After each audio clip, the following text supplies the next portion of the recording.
지금 우리는 물리학 1의 마지막 부분으로 빛의 이중성이라고 하는 것을 공부를 함께 하고 있죠. 오늘은 빛의 이중성 두 번째 시간으로 광전 효과와 광양자설이라고 하는 거에 대해서 함께 보도록 하겠습니다. 여러분 구독과 알림 설정 그리고 좋아요 부탁을 하고요. 광전 효과와 광양자설이라고 하는 것은 우리 광전 효과가 이제 여러 과학자들이 이제 연구를 하던 도중에 1887년 헤르츠는 전자기파 검출 실험을 하던 도중 마이너스 전하로 대전된 금속구에 자외선을 비추면 당전이 더 잘 일어난다는 것을 발견을 했어요. 이 얘기는 무슨 얘기냐면 자외선이라고 하는 것은 뭐냐면 빛이고 마이너스 전하라고 하는 것은 전기잖아요. 빛하고 어떤 그 전기하고의 관계가 있겠다 하는 것을 알려주는 거예요. 근데 그 당시에는 이걸 광전 효과라고 얘기를 하지 않고 이러한 현상을 발견을 한 거예요. 근데 이 현상을 설명할 수가 없었는데 많은 사람들이 연구를 하는 과정에 1905년 아인슈타인이 이런 걸 광전 효과를 설명하기 위해 빛은 연속적인 파동의 흐름이 아니라 불연속적인 에너지 광량자의 흐름이고 광자가 가지는 에너지는 진동수에 비례한다는 광량자설을 제안을 해서 이런 광전 효과를 설명할 수가 있었어요. 그래서 우리는 두 번에 걸쳐서 광전 효과와 광량자설이 무엇인가 거기에 관련된 중요한 실험들에 대해서 간단하게 실험들에 대해서 설명을 하도록 하겠습니다. 광전 효과라고 하는 것은 맥스웰의 전자기 이론은 당시 알려진 빛의 성질들 대부분 설명할 수 있었지만 그 이후에 이루어진 몇 가지 실험 결과를 설명할 수 없었는데 그중 대표적인 것이 19세기 말에 헤르츠에 발견된 광전 효과가 되겠습니다. 그러면 이 광전 효과는 뭐냐면 금속 표면, 여기 금속판이 오른쪽 그림을 한번 보죠. 금속판에 있는 거에다가 이렇게 빛을 비추면 금속판에서 광전자가 이렇게 튀어나오는 현상을 우리는 광전 효과라고 얘기를 해요. 그러면 어떻게 해서 이런 일들이 일어나는가 하는 것을 보기 위해서 아까 그림을 이제 똑같이 갖다 놓고 이렇게 금속판을 갖다 놨어요. 금속판을 갖다 놓고 빛을 쪼여서 광전자가 튀어나온다고 한다면 우리는 조건이 이제 있겠죠. 빛이 갖고 있는 에너지가 들어와서 금속판에 이제 그 전자들이 있죠. 이 전자들이 이제 튀어나와야 되는데 그러면 빛이 갖고 있는 에너지가 금속판에서 전자들을 꽉 조이고 있는 그런 에너지, 거기를 조이고 있는 그런 에너지보다도 더 크면 전자가 튀어나오겠죠. 그것을 이제 생각을 하게 되면 여기 빛이 포톤이라고 하는 광자예요. 광자 한 개의 에너지 값은 E equal hf 하는 그런 값을 갖는다. 여기서 h라고 하는 것은 플랑크 상수이고 그리고 f라고 하는 것은 빛의 진동수예요. 빛의 진동수라고 하는 것은 파장후의 관계를 할 수가 있죠. 람다분의 c라고 이렇게 할 수 있어서 광자 하나가 갖고 있는 에너지가 들어와서 뭐예요? 금속판에서 딱 서로 이온들이 이제 결합하고 있는 것들을 깨야 되겠죠. 그 결합하고 있는 에너지가 금속판마다 다른데 그것을 우리는 이일함수라고 얘기를 하고 그 이일함수가 뭐냐면 금속 표면의 자유전자 한 개가 금속 이온과의 전기적 인력, 그러니까 잡아당기는 인력을 이겨내고 금속 밖으로 나오기 위해 필요한 최소한의 에너지. 그걸 금속마다 종류가 금속의 종류마다 다른데 금속의 여기 이제 그거 나타났죠. 나트륨, 아연, 구리, 알루미늄, 철에 따라서 이 함수가 이렇게 2.46 일렉트론 볼트 이렇게 4.3 이렇게 이런 숫자들을 갖고 있다. 여기서 일렉트론 볼트라고 하는 것은 뭐예요? 그리고 에너지의 단위죠. 얼마만큼 갖고 있냐면 1.6 곱하기 10의 마이너스 19승 줄이라고 하는 값을 갖고 있는 에너지예요. 그러니까 여기서 광자가 갖고 있는 에너지가 여기에 있는 금속이 갖고 있는 이 일 함수보다도 더 크게 되면 어떻게 돼요? 광전자가 튀어나오는 거죠. 그러니까 여기서 이렇게 보게 되면 나트륨이 제일 작은 일 함수를 갖고 있으니까 여기 광자가 튀어나올 수 있는 것들이 제일 용이하게 튀어나올 수 있겠네요. 에너지가 작은 것으로도 튀어나올 수가 있으니까. 그래서 우리는 이런 관계에 의해서 광전 효과가 일어난다고 하는 것을 이제 알 수가 있습니다. 그러면 이런 광전 효과를 알아보기 위해서 실험을 이제 한번 해봤어요. 어떤 실험을 이렇게 했냐면, 여기에 이제 진공관으로 되어 있는 광전광이라고, 오른쪽 그림을 한번 보죠. 광전광이라고 얘기를 하고, 여기 이제 E라고 써 있는 건 에미터이고, C라고 써 있는 건 컬렉터, 이렇게 얘기를 해서, 여기에다가 에미터에 금속판을 갖다 놓고, 여기서 뭘 이렇게 쏘는 게 뭐냐면, 빛이에요, 빛.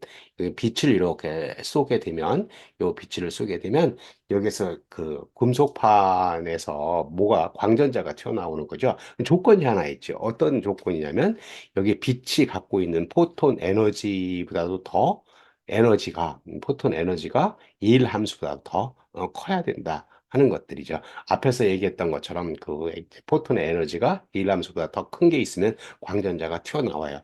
튀어나오는데 여기다 전압을 이렇게 걸었어요. 마이너스 VC 플러스 VC 이렇게 돼 있는데 전압을 걸으면 플러스 VC 전압이 저기 밑에 있는 그래프를 한번 보죠. 여기 전압이 가로축이 전압이에요. 점점 전압이 커지면 이 광전자라고 하는 것은 마이너스 전기를 띠고 있기 때문에 플러스 전기에게 끌려가게 되죠. 그죠? 이렇게 끌려가게 되면 전류가 이렇게 흘러요. 전자는 마이너스 전하를 띠고 있어서 그거 반대 방향으로 이렇게 전류가 흐른다. 그래서 가로축이 전압이고 세로축이 전류니까 전압이 점점 커지면 커질수록 전류가 점점 이렇게 커지는 그런 현상을 만들 수가 있다. 근데 이제 이게 전압이 점점 마이너스 쪽으로 가게 되면 어떤 현상이 발생해요? 여기서 광전자가 튀어나왔다고 하더라도 얘를 어떻게 잡아당기겠죠. 위쪽으로 못 가게 잡아다니는 그런 현상이 발생을 해서 점점 전압을 더 높게 하면 여기서 튀어나온 에너지보다도 더 크게 되면 어떻게 돼요? 이 전류가 이제 그 일이 도달하지 못하니까 콜렉터에 도달하지 못하니까 전류가 흐르지 않게 되겠죠. 그 전압을 우리는 정지 전압이라고 얘기를 했어요. VO라고 하는 정지 전압. 그러니까 이 실험 같은 경우는 광전 효과에 의해서 광전자가 튀어나왔는데 그 튀어나온 것에 의해서 전압을 걸어서 이 가로축에 전압을 걸어서 얼마만큼 전류가 흐르는 것인가 하는 것을 보는 그런 값들이 되겠죠. 여기서 이제 여기 전류가 하나도 흐르지 못하게 만드는 게 정지 전압이라고 하는 거고요. 여기에 이제 그 전압을 걸더라도 이렇게 올라가다가 여기 세츄레이션 커런트, 포화 전류가 되는 것을 우리는 최대 전류 색이라고 얘기를 해요. 이 최대 전류 색이라고 하는 것은 뭐 여기에서 빛을 쏴서 광전자가 나오는데 그 광전자가 나올 때 얘가 이제 계속해서 전압을 올린다고 많이 나오지 않겠죠. 그래서 단위 시간당 나오는 광전자에 의해서 전류가 이제 형성이 되는데 또 빛의 세기에 이제 비례하는 그런 최대 전류 세기가 되겠다 하는 거예요. 그래서 여기서 이제 그런 광전 효과 실험을 해서 우리는 용어들을 이제 하는데 최대 전류 세기라고 하는 것이 이제 방금 전에 얘기한 것처럼 여기에 이제 그 전압을 올린다고 전류가 계속해서 올라가는 게 아니고 어떤 포화 전류가 형성이 되는데 이 포화 전류를 우리는 최대 전류 세기라고 얘기하고 이 최대 전류 세기는 금속판 위에서 단위 시간당 방출된 광전자의 수에 비례한다. 그러면 여기서 광전자가 더 많이 가려고 한다면 어떻게 돼요? 빛의 세기를 더 세게 만들면, 세기를 더 높이면 광전자의 수가 더 많이 나와서 전류가, 최대 전류 세기가 더 커지겠죠. 두 번 정지전압이라고 하는 것은, 어, 방금 전에 설명한 것처럼, 우리 이렇게, 광전자가 튀어나오더라도 얘가 이제 위로 올라가는 것들을 못 올라가게 뭐래요? 전압을 걸어서 잡아당기는 거죠. 밑으로 이제 잡아당기게 되면 이게 또 올라가지 못해서 전류가 흐르지 않는 그 전압을 우리는 정지 전압이라고 얘기를 했으니까 광전자 한 개가 가지는 최대 운동 에너지에 이제 비례하는 그러니까 여기서 굉장히 운동 에너지를 많이 갖고 있다고 한다면 여기서 잡아당기는 것도 더 크게 잡아당겨야 되니까 정지 전압이 될 것이다. 여기 최대 운동 에너지라고 하는 것은 광자의 최대 운동 에너지는 뭐냐면 이런 거예요. 2분의 1 MVO 제곱 이것이 이제 그 전자가 가지는 전자의 질량이고 전자가 여기 그 광을 받아서 튀어나오는 속도가 되겠죠. 2분의 1 MVO 제곱이라고 하는 게 이거 뭐냐면 이제 운동 에너지예요. 그 운동 에너지가 정지전압 EVO라고 하는 것들이 그 에너지죠. 그죠? 그러니까 요거 잡아다니는 값들이에요. 그러니까 여기서 튀어나온 것을 여기 정지전압은 마이너스 값이니까 잡아다니는 그 에너지하고 같을 때 얘는 광전자의 최대 운동 에너지가 되겠다. 그러니까 우리는 뭐를 여기 정지전압 요거를 그 알면 요 정지전압을 알면 요게 이제 최대 운동 에너지가 얼마인가를 알 수가 있겠죠. 그럼 정지전압은 어떻게 하는 거예요? 그렇죠. 여기다 커런트 메타를 전류계를 갖다 놓고 그 전류가 0이 될 때의 전압을 여기 점점 전압을 이렇게 높였다가 이렇게 낮게 만들어서 여기 전류가 0이 되는 그 값을 읽으면 V5라고 하는 값을 읽을 수 있는데 그 값을 광전류가 0이 될 때 정지 전압을 측정하면 광전자의 최대 운동 에너지를 구할 수가 있겠죠. 이런 관계에 의해서. 그리고 이제 빛의 파동설에 따른 예측과 광전 효과 실험 결과 그래서 파동설에서 생각했던 거하고 파동설이 이제 주류를 이뤘었는데 생각했던 거하고 이런 광전 효과가 일어나는 실험 결과를 맞춰 보니까 그거에 설명할 수 없는 것들이 생기더라 그런 얘기예요. 그래서 이제 어떤 실험을 했냐면 여기 같은 경우에 이런 실험을 한번 해봤어요. 여기 금속 박에다가 이렇게 금속 박이 있다고 여기 금속 박이 있어서 마이너스 전하들이 이렇게 뛰고 있으면 서로 밀치죠. 그죠? 서로 밀치는 그런 현상들이 있고, 여기도 마찬가지로 밀치는 현상들이 있고, 여기다 아연판을 이렇게 갖다 놨어요. 아연판을 갖다 놓고, 백열등을 이렇게 쪼였어요.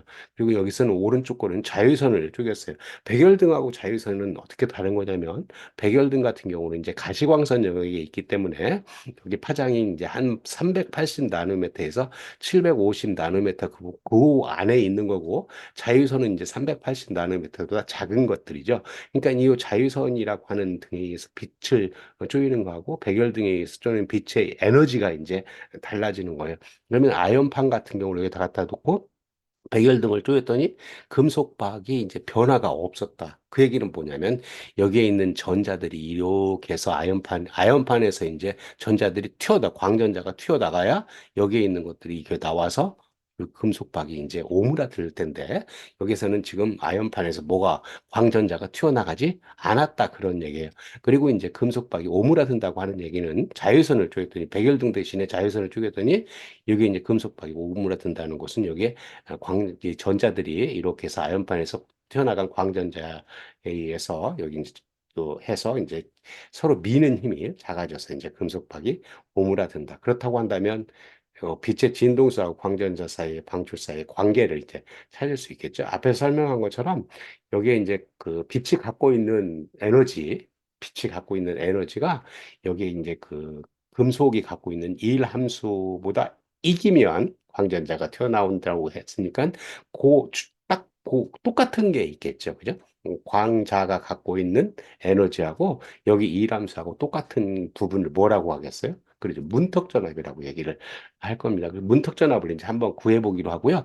그거 구한다고 한다면 이제 광자가 갖고 있는 에너지가 E 이퀄 HF이고 람다분의 hc 앞에서 설명한 것처럼 요건 진동수이고 얘는 파장이고 얘는 이제 빛의 속도고 얘는 플랑크 상수이니까 그 값이 여기 이제 생각했던 그 금속판이죠. 금속판인데 금속에 따라서 이함수가 이렇게 있다고 얘기를 했어요. 그 이함수가 있는데 그 중에 이제 지금은 뭘 갖다 놨냐면 아연판을 갖다 놨죠. 아연판 같은 경우 4.31 일렉트론 볼트라고 하는 값이니까 이걸로부터 우리는 문턱 진동수를 찾을 수가 있겠습니다. 문턱 진동수를 한번 보도록 하겠습니다.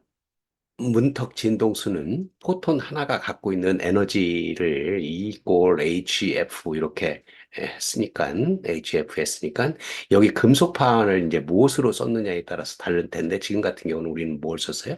아연을 썼으니까 이게 4.31 일렉트론 볼트 될 때가 뭐 문턱 진동수 F라고 썼는데 그 문턱 진동수를 F 제로라고 이렇게 쓰자 그거예요. 그럼 문턱 진동수 F 제로라고 하는 것은 플랭크 상수죠. H분의 4.31 일렉트론 볼트가 될 겁니다. 그러면 H라고 하는 값은 여기 보는 것처럼 위에 여기 보는 것처럼 6.63 곱하기 10의 마이너스 34승 줄하고 이렇게 세크가 되는 거죠. 그리고 이제 여기는 4.31 곱하기 일렉트론 볼트가 1.6 곱하기 10의 마이너스 19승 줄이잖아요. 이렇게 이제 계산을 하면 돼요. 여기 이제 이렇게 없어지게 되면 세크분의 1이니까 이게 주파수가 되는 값이죠. 이렇게 계산을 하면 얼마가 나오냐면